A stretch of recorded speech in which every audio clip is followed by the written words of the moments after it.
ನಮಸ್ಕಾರ ವೀಕ್ಷಕರೇ, ಇವತ್ತು ನಾನು ಹಪ್ಪಳನ ಹೇಗೆ ಸುಲಭವಾಗಿ ಮಾಡ್ಬೋದು ಮನೆಯಲ್ಲಿ ಒತ್ತೋದಕ್ಕಿಂತ ಈಸಿಯಾಗಿ ಹೇಗೆ ಮಾಡ್ಬೋದು ಅಂತ ತೋರಿಸ್ಕೊಡ್ತಿದ್ದೀನಿ.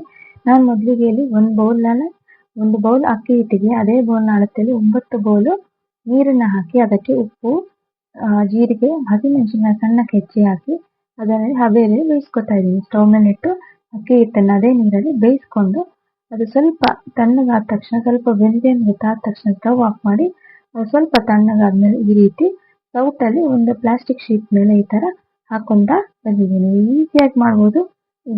ಚೆನ್ನಾಗಿ ಒಣಗಿ ಗರಿಗರಿಯಾಗಿ ನಮ್ಗೆ ಹಪ್ಪಳ ಸಿಗುತ್ತೆ. ಒತ್ತೋದಕ್ಕಿಂತ ನಮಗೆ ಸುಲಭವಾಗಿ ಮನೆಯಲ್ಲೇ ಆರಾಮಾಗಿ ನಾವು ಹಪ್ಪಳನ ತಯಾರಿಸಿಟ್ಕೋಬಹುದು.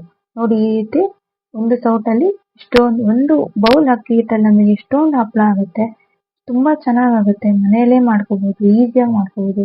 ಅರ್ಧ ಗಂಟೆ ಕೆಲಸದಲ್ಲಿ ಎಷ್ಟೊಂದು ಹಪ್ಪಳ ಆಗುತ್ತೆ. ಈ ರೀತಿ ನಾವು ಹಾಕೋಬಹುದು. ನೀರು ಸ್ವಲ್ಪ ಕಡಿಮೆ ಹಾಕೊಳ್ಳಿ. ಮತ್ತೆ ಹಪ್ಪಳ ನೋಡಿ ಎಷ್ಟು ಚೆನ್ನಾಗಿ ಆಗ್ತಿದೆ ಅಂತ. Thank you.